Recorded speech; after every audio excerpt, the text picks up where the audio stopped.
금요기도의 첫 설교입니다. 아침 새벽부터 물 한 모금 먹는 게 너무도 힘들고 이 시간이 언제쯤 지나갈까 뒤에서 계속 기도하면서 이 자리에 섰습니다. 첫 시간, 첫 설교 질문으로 시작해 보겠습니다. 성도님들은 일평생 살아오면서 가장 기뻤던 것은 무엇입니까? 말씀을 준비하며 곰곰이 생각해 보았습니다. 아주 어릴 때는 1차원적인 기쁨이 넘쳤던 것 같습니다. 부모님께 칭찬받는 것, 주일학교 때 선생님들에게 이쁨 받는 것, 그 품에 안긴 것, 그리고 맛있는 거 먹을 때 딱지치기해서 엄청 많이 따와서 형한테 막 야, 내 동생이야 뭐 이런 거 칭찬받을 때, 이럴 때가 참 기뻤던 것 같습니다. 그리고 사춘기 시절을 지나 세상의 가요가 들리기 시작했습니다. 그 가사가 꼭 내 인생과 같았습니다. 그때 중학교 2학년, 3학년 때였습니다. 그때는 가요 탑10이라고 해서 이렇게 순서를 매겼었는데 그 들려오는 음악 소리가 마음에 감동을 줬고 눈물을 흘리기도 하고 그 알지도 못하는 중3 어린이가 그렇게 사춘기 시절을 보냈습니다. 그때 서태지와 아이들이 나와서 온 그 춤을 따라하느라고 정신을 팔려서 학교를 빠지고 춤을 배우러 간 적도 있었습니다. 그리고 나서 이제 성인이 되어서는 이제 사춘기를 잘못 보내 이제 교회를 떠나고 성인이 되었을 때 친구들의 만남이 너무도 기뻤습니다.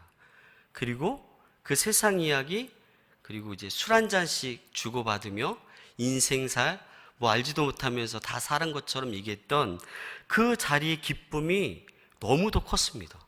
그래서 이 친구는 아마 죽을 때까지 같이 갈 거라는 그 기쁨을 나누기도 하고 함께 술잔을 막 기울이면서 너밖에 없어 라고 하며 함께 그 기쁨을 나눴던 것 같습니다. 저만 그런 거 아니죠? 네. 그 자리가 얼마나 좋았던지 약 30년 전에 대출을 받고 돈을 빌리고 막 그럴 정도로 술자리를 좀 사모했었습니다. 그리고 나서 시간이 좀 지나니 스스로 감당할 수 없는 빚이 저에게 생겼었습니다. 그때 약 20대 초중반 정도였는데 그래서 어떻게 이 일을 해결할까? 기쁨은 있는데 뒤로는 빚은 많고 그렇게 막 간절하게 막 믿음도 없을 때 하나님 앞에 그때는 군대에 있었을 텐데 하나님 이 빚 좀 해결해 주십시오. 그러면 제가 다시 한번 믿음으로 한번 서보겠습니다. 막 이렇게 기도했던 적이 있습니다. 그 기도를 들으셨던지 저희 형수님이 결혼하기도 전에 결혼 자금을 그 빚을 다 탕감해 줬습니다. 그리고 저는 그때 군대의 부사관이었는데 그 월급 통장을 형수님께 맡기고 그 빚을 다 갚고 그리고 제대했더니 딱 퇴직금만 남더라고요. 제가 5년간 군대에 군복무를 했었는데 그 형수님의 어머님이 전영복 지사님이십니다. 저의 사돈댁이십니다. 그리고 그 회심 가운데 이곳에 정착하고 하나님을 믿게 된 곳이 바로 신성교회였습니다. 물론 그 전에 그때는 허랑방탕하게 사는 게 기쁨이었고 즐거움이었고 멋이었고 자랑이었습니다. 그런데 불의의 사고를 통해서 하나님을 인격적으로 만나고 예수 그리스도의 십자가를 통해서 나를 구원해 주셨다라는 그 고백을 듣자 저는 하나님 앞에 엎드려질 수밖에 없었습니다. 그리고 회심하여 돌아온 것이 바로 신성교회였습니다. 우리 신성교회에서 사랑하는 아내를 만나고 교회에서 결혼하고 두 아들을 가졌습니다. 아마 담임 목사님이 주례사 저희 형, 저희 누나 그리고 저 3남매를 우리 교회에서 다 하셨습니다. 그래서 지금 만약에 기쁨이라면 우리의 사랑하는 가족과 사랑하는 가정일 것입니다. 꿈꾸지도 못했던 그 기쁨을 이렇게 누리고 있습니다. 그런데 심리학자 프로이드는 인간에게 가장 큰 충격과 슬픔은 사랑하는 가족을 잃거나 그를 먼저 떠나보낼 때라고 말하고 있습니다. 기약은 없지만 언젠간 떠나보내야 될 이 사랑하는 가족들을 보게 될 때에 지금 느끼는 이 사랑 또한, 이 기쁨 또한 유한하거나 잠깐일 수밖에 없다라는 생각을 하게 되었습니다. 그리고 저는 내년에는 50입니다, 나이가. 그리고 이제 주변에 있는 동기들이나 친구들을 봤더니 집을 장만하는 것, 그다음에 좋은 차, 그리고 좋은 여행지, 요즘에 특히 좋은 여행지를 막 기쁨 가운데 자랑하더라고요. 그리고 자녀들의 안위와 성공을 최대의 기쁨으로 삼는 것을 보게 되었습니다. 물론 이 기쁨이 다 덧없거나 무상하다라는 의미는 아닙니다. 이 삶을 통해서 하나님께서 우리에게 기쁨을 주시고 삶의 활력을 주시고 하나님께 나아갈 수 있는 힘과 능력을 주시기도 합니다. 그러나 이것은 유한하거나 그때의 잠깐인 기쁨일 수밖에 없습니다. 성도 여러분들은 어떻습니까? 인생 별반 다르지 않습니다. 그렇죠. 그래서 하나님께서 시간의 시작을 창조하시고 천지를 창조하신 다음에 사람을 지으시고 그들을 에덴 동산에 두어 참 기쁨이 무엇인지를 생각하고 깨닫게 해주셨습니다. 창세기 2장 8절에 여호와 하나님 동방의 에덴의 동산을 창설하시고 그 지으신 사람을 거기 두시니라. 빛, 궁창, 땅과 바다, 해와 달과 별을 창조하시고 바다의 짐승과 또한 새 모든 것들을 창조하신 다음에 사람이 살아갈 수 있는 모든 것들을 준비해 주시고 사람을 창조하셨습니다. 하나님의 사랑이 깃들어 있었습니다. 그리고 하나님은 안식일을 창조하시고 그 다음에 에덴을 창설하시고 그곳에서 아담과 하와 사람이 살게 하셨습니다. 왜 에덴을 창설하셨을까요? 왜 그러시냐면 에덴이란 이 뜻은 우아한 기쁨, 아름다운 기쁨이라는 뜻입니다. 즉 하나님이 계시고 하나님이 창설한 그곳에서 하나님을 대변하고 하나님의 말씀을 듣고 그의 말씀에 순종하는 삶이 인간에게 주어진 가장 우아하고 아름다운 기쁨인 것을 아담과 하와에게 깨닫게 하기 위함이었습니다. 그렇다면 에덴에서 경험되어지는 우아한 기쁨은 어떠한 기쁨입니까? 하나님 한 분만으로 기뻐하는 그 기쁨입니다.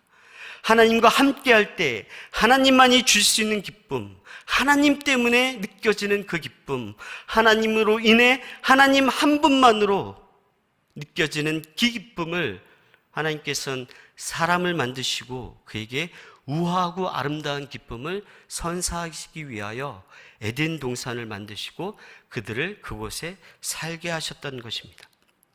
사람의 마음에는 하나님만이 계셔야 할 공간이 있습니다. 그 공간에 하나님이 계실 때 비로소 사람은 참 기쁨과 참 평안을 누릴 수 있습니다. 또 한 가지 우아하고 아름다운 기쁨을 에덴 동산을 통해서 가르쳐 주신 것은 그 에덴 동산 중앙에 있는 생명나무와 선악과를 통해서 깨닫게 하시기 위함입니다. 사람에게 모든 것을 다 허락하시고 맡기시고 다스리시게 하신 하나님께서 선악을 알게 하는 나무만큼은 먹지 말라라고 명령하셨습니다. 왜 그러실까요? 창조주 하나님과 피조물인 인간의 차이를 두신 것입니다.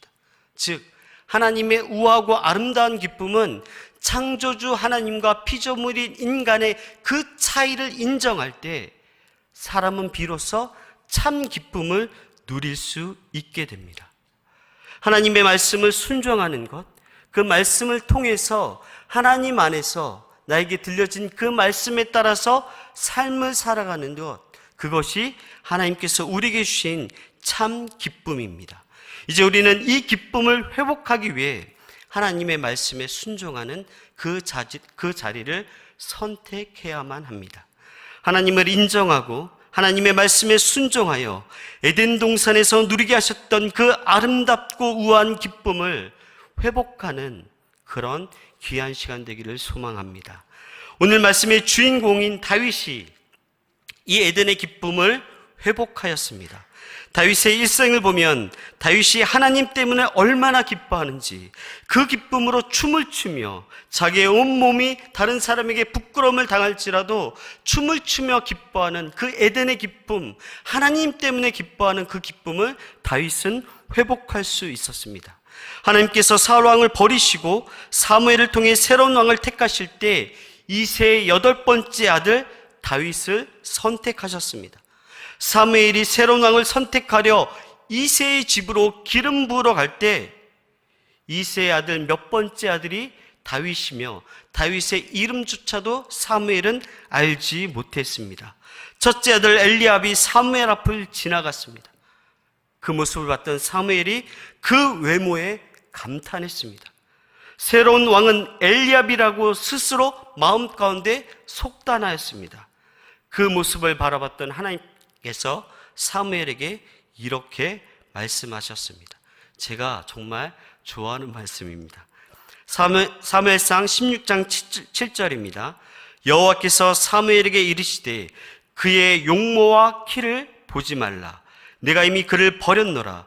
내가 보는 것은 사람과 같지 아니하니 사람은 외모를 보거니와 나 여호와는 중심을 보느니라 하시더라. 하나님께서 외모를 보시지 않으십니다. 키를 보시지 않으십니다. 저에게는 정말 큰 위로의 말씀입니다. 여러분들은 경험해 보지 못해서 모르겠지만 형의 그늘 아래서 살았던 저는 그 외모와 이 키 때문에 사람들의 동정의 눈빛을 먹으며 한 20년을 넘게 살았습니다.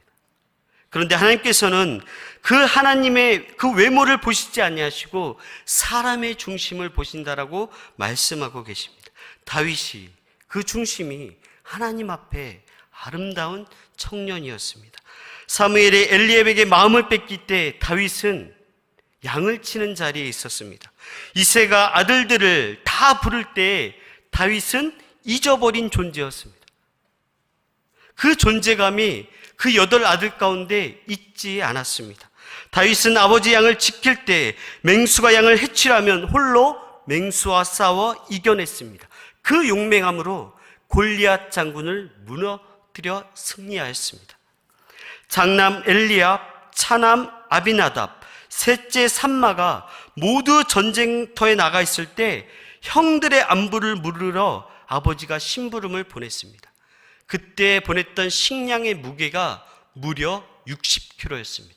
거리는 20km였습니다. 첫째부터 셋째 형들이 전쟁에 나가 있다면 굳이 막내인 다윗을 보낼 필요 없죠.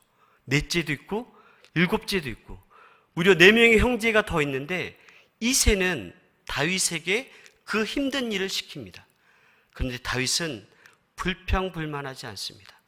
60kg의 그 음식을 들고 20km의 거리를 걸어가 형들의 안부를 묻고 그 순종했던 그 자리에서 골리앗 장군을 만나게 되고 하나님의 군대를 모욕했던 그 골리앗 장군을 하나님의 이름으로 싸워 이기는 용장이 될 수 있었습니다.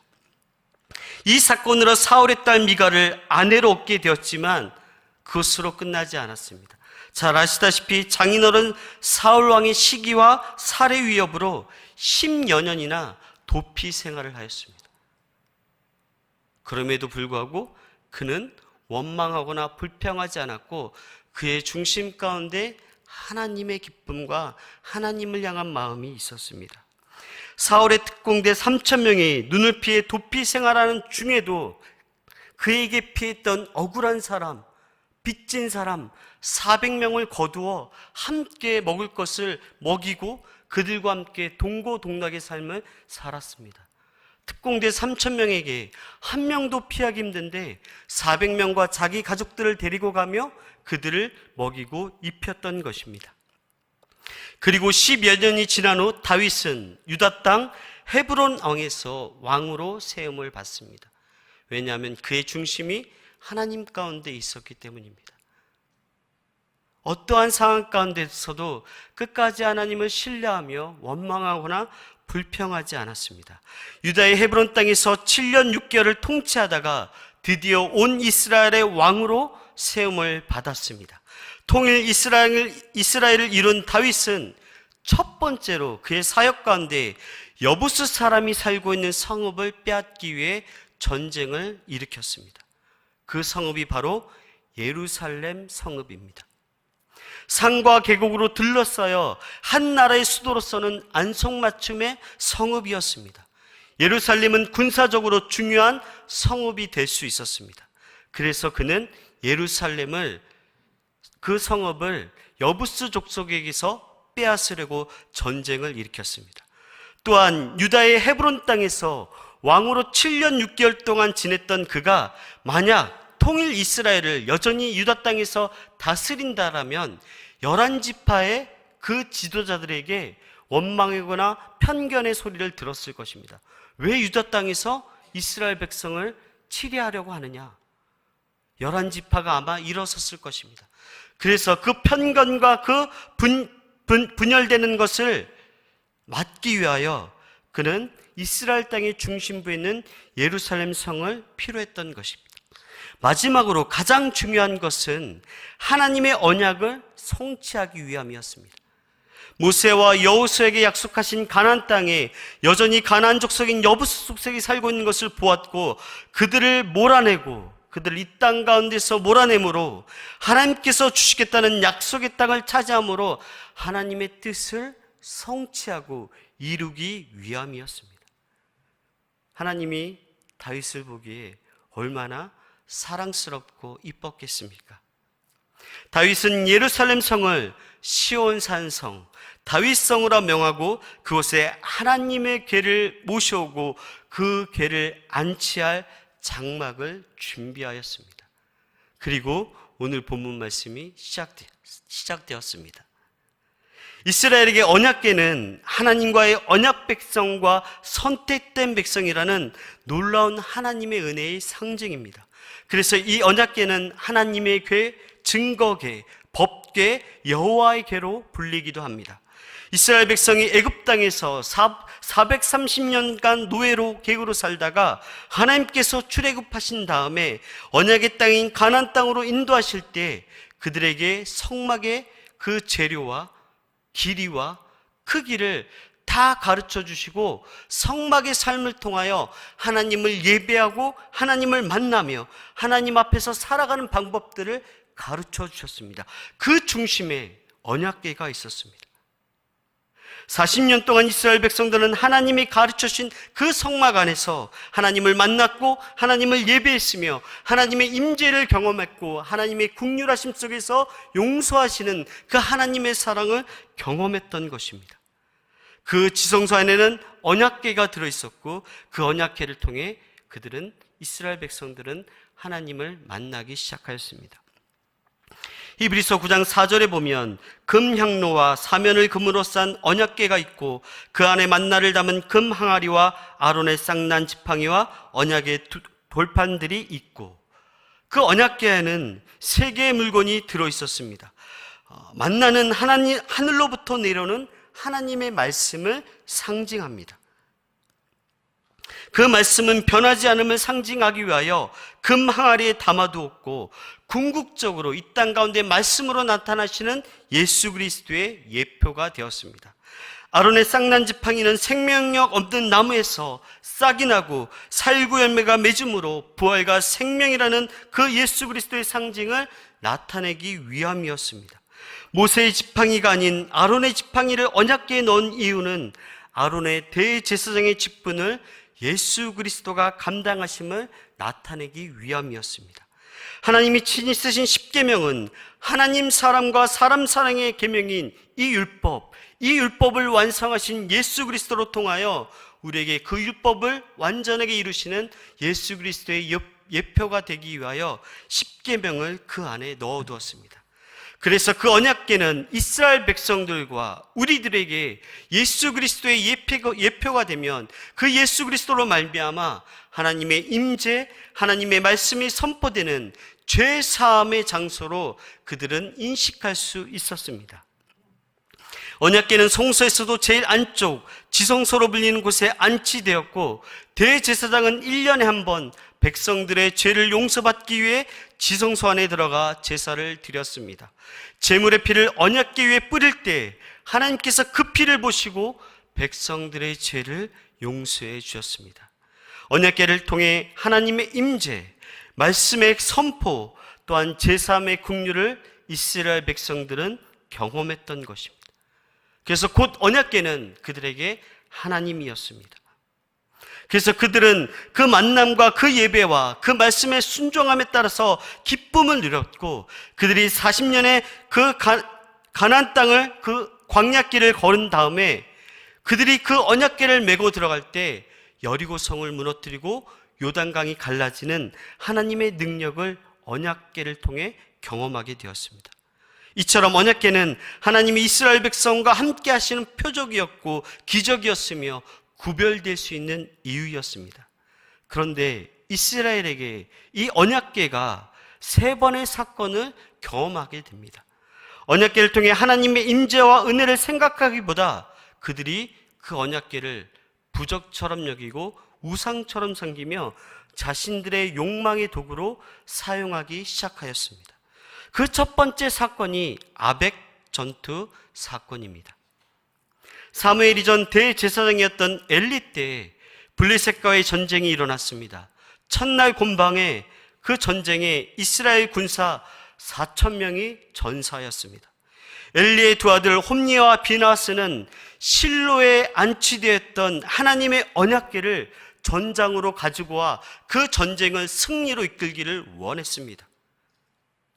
그가 그 언약궤를 들고 올 때 아마 그들은 여리고성의 승리와 요단강의 갈라진의 그 능력을 다시 한번 힘입기를 원했을 것입니다.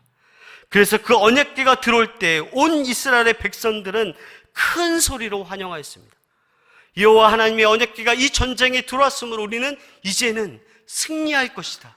우리 어제의 그 전쟁의 실패가 오늘은 하나님의 언약궤로 말미암아 승리할 거라고 소리를 치며 언약궤를 맞이하였습니다. 그러나 그 다음날 이스라엘은 그 전쟁에서 군사 3만 명이 전사되는 치욕을 당하였고, 무엇보다도 하나님의 언약궤를 블레셋에게 빼앗기는 수모를 당하였습니다. 이 소식에 엘리 제사장은 넘어져 목이 부러졌고 비나스의 아내는 아이를 낳다가 죽게 되었습니다. 그리고 그의 마지막 소리는 이가봇, 하나님의 영광이 이스라엘에서 떠났다라고 소리치며 절규하며 죽었습니다. 하나님께서는 당신의 말씀을, 하나님의 임재를, 하나님께서 베푸신 그 은혜를 자기 욕망을 위한 부족으로 삼는 자들을 반드시 멸하시고 외면하십니다. 이 아벡 전투 사건으로 이스라엘 백성들은 시리에 빠지게 되었습니다. 그리고 이 언약궤는 두 번째 벳세메스 사건을 경험하게 됩니다. 하나님의 언약궤가 블레셋 땅에 머물 때마다 재앙이 내리기 시작하였습니다. 우상신전 다곤 신상에 언약궤를 내려놓자 다곤 신상이 엎드려졌고 그 블레셋 백성들에게 종기와 악성이 퍼지기 시작하였습니다. 아스도의 재앙이 가드로 옮겨졌고 언약궤가 가드에서 에그론으로 옮겨지자 에그론에도 똑같은 재앙이 임하였습니다. 블레셋 사람들은 이 언약궤를 새 수레에 싣고 막 송아지를 태어나게 한 젖나는 암소를 수레에 끌게 하여 이스라엘 땅인 벳세메스 땅으로 보내었습니다. 만약에 이 암소가 벳세메스 땅으로 곧장 그 길을 가게 된다면 이것은 하나님이 내린 재앙이고, 만약 이 암소가 자기의 새끼들에게 가게 된다면 이 재앙은 우연히 일어날 것이라고 판단하기 위함이었습니다. 그런데 그 언약궤를 메었던 그 젖난 암소가 벳세메스 땅으로 곧장 가게 되었습니다. 그 모습을 바라봤던 이스라엘에 있던 벳세메스 사람들이 뜻하지 않게 하나님의 언약궤를 전달받았고 뛸 듯이 기뻐했습니다. 그리고 그 언약궤를 보자마자 그들은 제사를 드렸습니다. 그런데 그들은 그 제사가 끝나자마자 그 언약궤를 손을 대어 열어보았습니다. 하나님께서 그 언약궤에 손을 대지 말라는 그 율법을 어기고 그 언약궤 안에 무엇이 들어있는지, 정말 그 만나와 그 십계명과 아론의 쌍난 지팡이가 어떻게 생겼는지 호기심에 하나님의 언약궤에 손을 대고 그들은 하나님 앞에 진멸을 당하고 생명을 잃어버리는 징벌을 받게 되었습니다. 하나님께서는 이처럼 하나님의 말씀과 은혜를 자기의 호기심처럼 자기의 욕망을 따라서 이루어가는 사람들을 벌하시고 그들을 하나님께서 외면하십니다. 벳세메스 사람들은 두려웠습니다. 그래서 하나님의 언약궤를 황급히 기럇 여야림으로 보내게 되었습니다. 세 번째 이 언약궤의 사건이 기럇 여아림 사건입니다. 처음에 언약궤가 있던 실로는 여전히 블레셋 연약권에 있었기 때문에 아비나답의 집에 있는 길랏 여야림으로 보냈고 그들로 하여금 관리하도록 만들었습니다. 그리고 무려 70년이 지났습니다. 그리고 다윗은 예루살렘을 시온성 다윗성으로 만들고 제일 먼저 하나님의 언약궤를 길랏 여아림에서 가지고 오기를 결심하였습니다. 그리고 다윗은 전병 3만 명을 준비시키고 길랏 여아림에서 언약궤를 어깨에 메어 예루살렘으로 이동하는 것을 그의 부하들에게 명령하였습니다. 그런데 그때 길랏 여아림의 아비나답의 집에 있던 그들의 후손 우사와 아요가 언약궤를 수레에 싣고 나오게 되었습니다. 이스라엘 백성들은 하나님의 언약궤를 레위 지파의 고앗 자손들에게 어깨에 메어 이동하라는 하나님의 율법을 알고 있었습니다. 그런데 70년 동안 언약궤를 지켰던 그 집안의 우사와 아요는 수레 앞에서, 우사는 수레의 뒤에서 언약궤를 그 수레에 싣고 그 3만 명과 그 언약궤를 찬양하기 못했던 그 악기의 모든 성가대 앞에서 스스로 자기가 언약궤보다 높은 자리에 서서 그 수레를 밀고 나왔습니다. 그런데 그때 그 모습을 봤던 하나님께서 그 소가 잠깐 흔들리게 하셨고 그 수레에 흔들린 것을 보고 우사는 손을 대고 마는 죄를 범하게 되었습니다. 사무엘하 6장 6절에 그들이 나곤의 타작마당에 이르러서는 소들이 뜸으로 우사가 손을 들어 하나님의 궤를 붙들었더니, 소가 뛰었다라는 번역은 소가 흔들렸다라는 의미입니다. 우사가 하나님의 궤를 붙들었다는 것은 언약궤를 자기의 소유물로 여겨서 붙잡아 소유했다라는 의미입니다. 더 명확하게 직역하면 이 언약궤 내 거야, 사람들 앞에서 이렇게 그의 행동을 보였던 것입니다. 그 결과 하나님께서는 우사를 치셨고 우사는 수레 아래로 엎드려져 언약궤보다 낮은 자리에서 그의 생명을 하나님께서 걷어가셨습니다.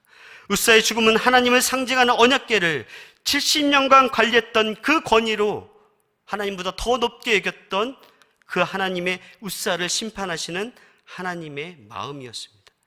그런데 놀랍게도 이 우사라는 이름의 뜻이 사람의 힘과 능력이라는 뜻입니다. 즉 하나님의 말씀과 은혜, 하나님의 임재, 하나님의 언약궤가 있는 그곳에서 하나님을 의지하지 않고 나의 힘과 능력을 의지하는 자들을 하나님께서 반드시 치시겠다라는 뜻입니다. 그래서 다윗은 그것을 베레스 우사, 하나님께서 우사를 치셨다라고 그 땅 이름을 명했던 것입니다.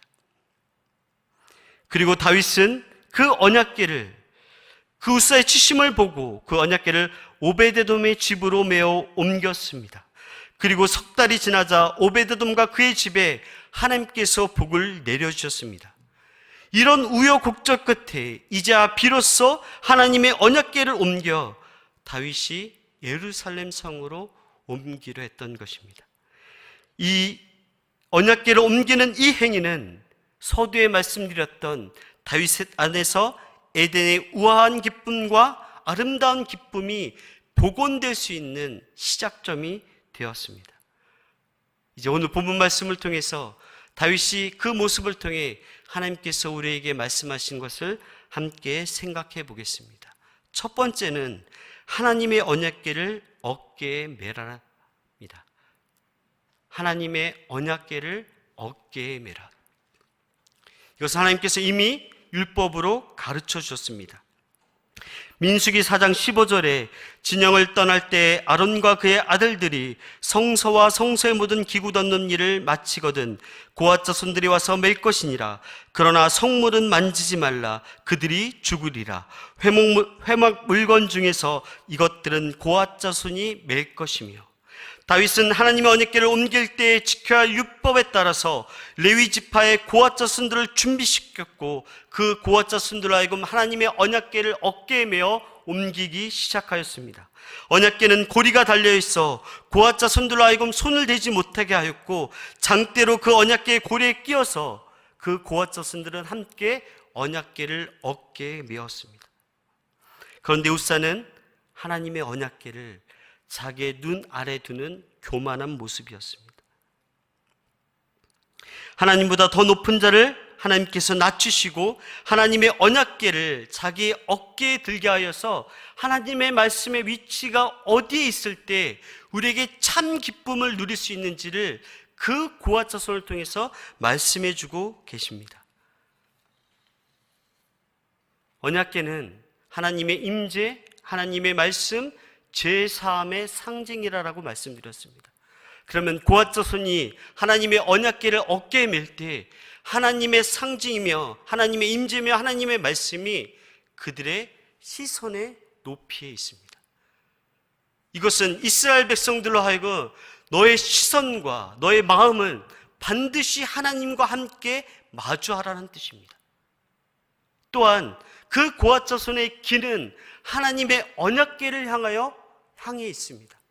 하나님의 말씀이 선포될 때 너의 귀로 그 말씀이 어떻게 선포되는지를 명확하게 들으라는 하나님의 말씀입니다.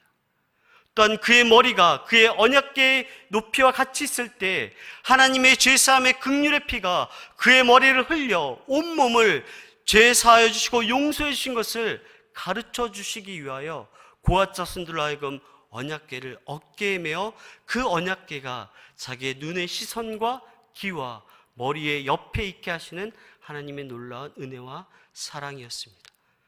이 위치를 통해서 하나님께서는 우리에게 기쁨이 무엇인지를 깨닫게 해주십니다. 하나님의 말씀을 바라볼 때, 하나님의 말씀을 듣고 순종할 때 하나님의 긍휼하신 은혜가, 그 죄 사하심이 우리의 정수리의 머리에서 흘러 우리의 온몸을 죄 사하여 주실 때에 하나님의 참 기쁨을 누릴 수 있다라는 뜻입니다. 다윗은 이것이, 이 언약궤를 어깨에 메어 하나님이 약속하셨던 그 예루살렘 그 장막 안으로 들어오는 그 기쁨을 누렸던 것입니다. 서두에 말씀드린 에덴의 기쁨은 하나님의 임재와 말씀과 제사함이 나의 시선에 보여지고 내 귀에 들려질 때, 내 머리에 그 보혈의 피가 흘려질 때 참다운 아름다운 기쁨과 우아한 기쁨을 누릴 수 있게 됩니다. 여호와 앞에서 얼마나 기쁘게 춤을 췄는지 그의 속옷이 벗겨질 정도였습니다. 그도 그럴 것이 실로에서 떠났던 언약궤가 예루살렘으로 들어오기까지 무려 70년하고 10개월이 지난 시점이었습니다. 하나님의 말씀이 나를 통해 지켜지고 그 임재를 경험할 때 우리 모든 성도들이 온전한 기쁨을 누리기를 소망합니다. 이 우아하고 아름다운 기쁨, 이 에덴의 기쁨이 복원될 때 하나님의 언약궤의 말씀이 우리에게 들려지고 그 기쁨으로 말미암아 하나님께 온전히 나아갈 수 있는 우리 성도가 될 수 있을 것입니다. 두 번째는 그 기쁨을 하나님 앞에서 사람들과 나누라. 17절과 18절 말씀입니다. 여호와 궤를 메고 들어가서 다윗이 그것을 위하여 친 장막 가운데 그 준비한 자리에 그것을 두매 다윗이 번제와 화목제를 여호와 앞에 드리니라. 다윗이 번제와 화목제를 드리기를 마치고 만군의 여호와 이름으로 백성에게 축복하고, 이 말씀 이전에 여호와의 언약궤를 맨 고앗 자손에게 6걸음을 걷게 하였습니다. 왜 그랬냐면 이 6걸음을 천천히 걸은 다음에 하나님의 진노와 하나님의 뜻에 맞는지, 이것을 하나님이 기뻐하시는지 하나님 앞에 확증을 받기 위함이었습니다. 6걸음을 뛰자 하나님의 진노와 재앙이 없자 그는 그 자리에서 송아지와 소를 잡고 제사를 드려 하나님께 영광을 돌렸습니다. 그리고 그 제사를 통해 기뻐 뛰며 하나님의 임재와 하나님께서 내가 준비한 그 장막에 오신 것을 기뻐하며 춤추며 모든 백성들 앞에서 그 기쁨의 노래를 노래해 불렀습니다. 우사의 사건을 경험했던 다윗은 하나님의 말씀에 순종하며 언약궤를 어깨에 메고 들려갔던 그 기쁨을 하나님 앞에 표현했던 것입니다. 그리고 그 언약궤가 장막에 안치되자 그는 이제 진심을 다하여 번제와 화목제를 하나님께 드렸습니다. 다윗은 준비한 장막에 하나님의 궤를 모셔놓고 번제와 화목제로 하나님께 예배하였습니다. 번제는 구약시대의 대표적인 제사로 제물을 조금도 남김없이 온전히 불태워버리는 제사입니다. 제사를 드린 사람이 제물을 통해 자기 자신을 하나님께 온전히 드리겠다라는 결단의 예배와 제사입니다. 즉 자기를 부인하고 하나님만을 의지하겠다는 영원한 예배의 모본이 바로 번제입니다. 다윗은 아담과 하와 우사처럼 자기의 욕망을 따르지 않고 하나님을 예배할 때에 자기를 부인하며 하나님만을 의지하였습니다. 이것이 이 예배를 통하여 다윗의 기쁨을 완성시키고 매듭질 수 있었습니다. 또한 두 번째 화목제를 드렸습니다. 화목제의 특징은 나눔입니다. 번제는 제물을 모두 태워서 완전히 하나님께 바쳐진다면 화목제는 제사장의 몫을 제외하고 제사를 드리는 사람이 이웃과 나누어 모든 것들을 함께 나누는 제사입니다. 또 한 가지 특이한 것은 화목제물의 고기는 그날 다 먹어야 했습니다. 다음 날까지 조금이라도 남기지 말라라고 명령하였습니다. 왜 그러셨겠습니까? 그 엄청난 제물의 양을 다 소비하기 위해서는 내가 사랑하는 사람뿐만 아니라 내가 미워한 사람, 내가 싫어하는 사람, 내가 마음을 나눌 수 없는 사람까지도 그 화목제물을 나누며 하나님 안에서 그 관계 회복을 원하셨기 때문에 그 화목제물이 드리는 그날 그 제물에 그 음식을 다 소비하라라고 말씀하신 것이었습니다. 하나님 때문에 주어진 기쁨을 하나님께서는 이웃과 반드시 나누기를 원하고 계십니다. 그래서 그 다윗은 그 기쁨 가운데서 만군의 여호와 이름으로 백성들을 축복하고 그 화목제물을 넘어 그들에게 많은 물질과 음식을 나누어주며 기쁨을 함께 공유합니다. 18절에 만군의 여호와 이름으로 백성에게 축복한 왕은 이스라엘 왕 중에 다윗밖에 없습니다. 그리고 하나님의 언약궤가 그 예루살렘의 성에 온 것이 얼마나 기뻤던지 모든 백성들에게 화목제물과 함께 그들의 마음과 물질을 나누는 기쁨을 누리게 되었습니다. 우리의 예배가 하나님을 만난 이 인격적인 기쁨이 나의 기쁨으로 머무는 것이 아니라 나의 사랑하는 자녀와 또 믿음의 공동체와 내가 도저히 함께할 수 없는 그 사람들에게도 나누기를 하나님은 원하고 계십니다. 여러분, 지금 마음에 생각나시는 분 있으시죠? 저는 있습니다. 도저히 이 복음을 전할 수 없는 그 한 사람이 어쩌면 어떤 공동체가 생각날 수도 있을 것입니다. 그런데 우리에게 주신 이 은혜, 이 기쁨을 그 사람들에게 나누어주고 함께 그 복음 앞에 설 수 있는 그 길을 열어줄 수 있는 하나님의 축복의 통로가 되기를 간절히 소망합니다. 마지막 세 번째로 기쁨을 업신여기는 자를 두려워하지 말라. 16절입니다. 여호와에게가 다윗성으로 들어올 때에 사울의 딸 미갈이 창으로 내다보다가 다윗 왕이 여호와 앞에서 뛰놀며 춤추는 것을 보고 심중에 그를 업신여기니라. 다윗이 기뻐 춤추는 모습을 본 미갈은 다윗을 업신여겼습니다. 그를 창피하게 여겼습니다.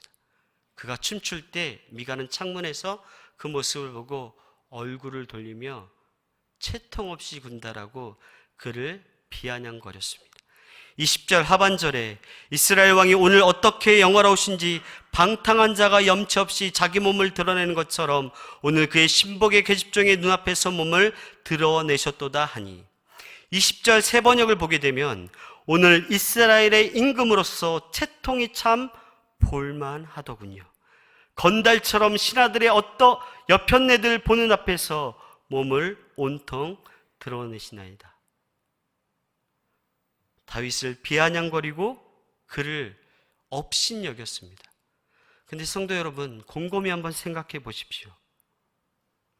사울도 하나님을 아는 자였고 제사장을 통해 예배를 드렸다면 사울의 딸인 미갈도 하나님을 예배하는 모습을 보았을 것입니다. 번제와 화목제를 드리며 하나님의 사랑을 경험하기도 했었고 하나님의 사람들 위해서 결단하는 시간도 있었을 것입니다. 그러나 그는 그 하나님의 임재의 기쁨과 말씀의 능력과 제사함의 은혜를 경험하지 못했거나 그때는 상실한 상태였습니다. 믿음과 기쁨이 없는 미갈은 하나님으로 오는 기쁨을, 다윗이 기뻐 춤추는 것을 이해할 수 없었습니다. 믿음의 길을 걸어갈 때 이렇게 어렵고 힘든 일을 경험할 수 있게 됩니다. 하나님께 예배하고 하나님의 말씀으로 성령이 충만하여 기쁨 가운데 이제 삶의 자리나 가정으로 돌아가게 되면 가장 가까운 사람, 가장 내가 사모했던 사람, 그 사람들로 인하여 그 믿음이 흔들리거나 상처를 받을 때가 한두 번이 아니었습니다. 그리고 화를 버럭 내서 그 은혜를 다 쏟아버릴 때도 있고, 그래서 그게 내가 다 그렇지라고 포기할 때도 많았습니다. 근데 오늘 말씀에서는 하나님께서 하나님이 주신 기쁨을 주의 수많은 사람들이 업신여길지라도 두려워하지 말라라고 말씀하고 계십니다. 그때 그 기쁨을 뺏기지 않기 위하여 여전히 내가 하나님 앞에 있음을 깨닫고 나에게 주신 은혜를 상기하며 흔들리지 말라라고 말씀하고 계십니다. 21절을 보면 다윗이 미갈에게 이르되 이는 여호와 앞에 산 것이니라. 그가 내 아버지와 그의 온 집을 버리시고 나를 택하사 나를 여호와의 백성 이스라엘의 주권자로 삼으셨으니 내가 여호와 앞에서 뛰놀리라. 미갈의 저주와 업신여김은 다윗에게 있었던 그 에덴의 기쁨을 없앨 수 없었습니다. 기쁨이 그 미갈의 업신여김을 능히 이겼고 하나님 앞에 있음을 깨달았고 하나님이 주신 그 주권자 되신 은혜를 고백하여 그 은혜를 소실시키지 않았습니다. 다윗은 여전히 하나님 앞에 있음을 깨달았고 이스라엘의 주권자로 삼으신 은혜를 잊지 않았습니다. 하나님이 주신 기쁨이 나를 공격하는 것들보다 훨씬 크다라는 것을 깨달았기 때문입니다. 우리가 흔들리지 않는 이유는 하나님 앞에서 믿음을 지키며 순종할 때 핍박하는 자들을 하나님께서 심판하실 수 있다라는 믿음이 있기 때문입니다. 23절을 보면 그러므로 사울의 딸 미갈이 죽는 날까지 그에게 자식이 없으니라. 어떤 사람들은 하나님께서 너무 가혹하다라고 반문하는 사람들도 있습니다. 그런데 창세기 12장 3절 말씀을 보면 너를 축복하는 자에게는 내가 복을 내리고 너를 저주하는 자에게는 내가 저주하리니 땅의 모든 족속이 너로 말미암아 복을 받을 것이라 하신지라. 하나님의 백성을 까닭없이 저주하는 자를 하나님께서 심판하시고 저주하시겠다라는 약속입니다. 우리가 믿음의 길을 걸어갈 때 까닭없이 이유 없이 저주와 업신여기를 받을지라도 하나님의 심판을 믿으며 하나님께서 나를 위하여 일하심을 믿으며 흔들리지 않고 온전히 믿음의 길을 걸어가는 모든 성도들 되기를 소망합니다. 그러면 이 언약궤는 지금 어디에 있습니까? 다윗의 아들 솔로몬이 예루살렘 성전을 건축하고 언약궤를 지성소에 넣을 때는 그 언약궤 안에는 언약의 두 돌판 10계명밖에 없었습니다. 만나의 금 항아리와 아론의 쌍난 지팡이는 어디로 갔는지 아무도 알 수 없습니다. 또한 지금은 그 언약궤가 어디에 있는지 아무도 모릅니다. 만약 언약궤가 이 지구상 어디에 존재하고 있다면 수많은 사람들이 여전히 2000년 전의 사람들처럼 그 언약궤를 우상처럼 여기고 부적처럼 여길 것입니다. 그 언약궤는 이제 우리에게 예수 그리스도로 말미암아 성취되었습니다. 하나님의 임재, 하나님의 말씀, 이 죄사함은 예수 그리스도로 말미암아 모두 성취되었기에 이제 나의 마음 가운데, 나의 생각 가운데, 나의 삶의 중심 가운데 이미 와 계십니다. 지금은 성령 하나님을 통해 하나님의 임재를 경험하고 하나님의 말씀을 들으며 예수 그리스도로 말미암아 죄사함의 긍휼을 입어 담대히 하나님 앞에 나아가는 하나님의 자녀가 되었습니다. 이제 우리의 기쁨은 무엇입니까? 하나님의 언약궤를 어깨에 메어 나의 눈과 시선이 하나님을 바라보고 나에게 하나님의 말씀이 들리며 하나님의 긍휼하심 속에서 죄사함의 은혜를 경험할 때 주시는 그 에덴의 기쁨이 아니겠습니까? 그렇다면 그 기쁨을 하나님 앞에 고백하고 내 사랑하는 가족과 이웃들과 내가 도저히 함께 할 수 없는 사람들과 이 기쁨을 나눌 수 있는 축복의 사람들이 되기를 소망합니다. 그 기쁨을 빼앗아가려는 수많은 공격이 있을지라도 여전히 하나님 앞에 있음을 기억하시고 지금까지 인도해 주신 그 은혜를 생각하며 빼앗기지 않으며 흔들리지 아니하며 온전히 믿음의 길을 걸어가기를 소망합니다. 다윗에게 이 언약궤는 아벡 전투에서 모욕을 당하시고 벳세메스에서 사람의 호기심거리가 되었으며 길랏 여아림에서는 우사의 소유물로 여겨졌지만 하나님께서는 택하신 다윗에게 그 언약궤를 허락하셨고 그가 준비한 장막에 안치되는 그 은혜를 누리게 하였습니다. 여러분, 우리에게 복음이 어떻게 전해졌습니까? 나에게 이 복음이 어떻게 들려졌습니까? 우리가 어떻게 하나님의 구원을 받은 하나님의 백성이 되었습니까? 우리의 힘과 능력으로는 될 수 없었습니다. 하나님께서 그 길을 열어주셨고 그 언약궤가 다윗의 손에 이르는 그 역사하심 속에서 우리에게 그 언약궤를 보여주셨고 예수 그리스도로 말미암아 그 구원의 기쁨에 참여하게 하셨습니다. 값없이 아무런 조건 없이 무조건적인 사랑으로 나에게 찾아와 주셨습니다. 하나님 때문에 기뻐하십니까? 하나님으로 인해 기뻐하십니까? 하나님 한 분만으로 기뻐하십니까? 저와 우리 모든 성도가 하나님 한 분만으로 기뻐하며 에덴을 복원하여 우아하고 아름다운 참 기쁨이 무엇인지를 함께 누리고 우리와 더불어 살아가는 사람들과 함께 나누며 흔들리지 않는 믿음 가운데 온전히 걸어가기를 간절히 소망합니다. 기도하시겠습니다.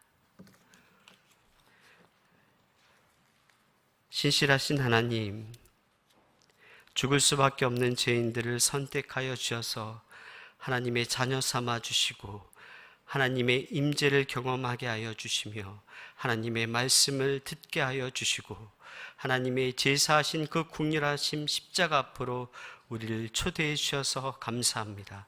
이 은혜를 날마다 기억하게 하여 주시옵소서. 하나님의 말씀에 순종하여 하나님의 말씀을 우리의 두 눈으로 보게 하여 주시옵소서. 하나님의 말씀이 우리의 귀에 들려지게 하여 주시옵소서. 하나님의 보혈의 피가 우리의 머리에서 발끝까지 흐르게 하여 주시옵소서. 이 기쁨을 누리는 모든 성도들 되게 하여 주시옵소서. 우리가 어떠한 상황 가운데서도 우리를 업신여기는 자들로 인하여 넘어지지 않게 하여 주시고 이 충만한 기쁨과 하나님이 주신 이 기쁨을 무사람들과 나눌 수 있는 모든 성도들 될 수 있도록 성령 하나님 붙잡아 주시고 함께 하여 주시옵소서. 오늘 이 시간 찬양하며 주님 앞에 나아갈 때 이 기쁨을 회복시켜 주시고 하나님 한 분만으로 만족하는 기쁨의 시간, 기도의 시간이 될 수 있도록 역사하여 주시옵소서. 감사드리오며 예수님의 이름으로 기도드립니다. 아멘.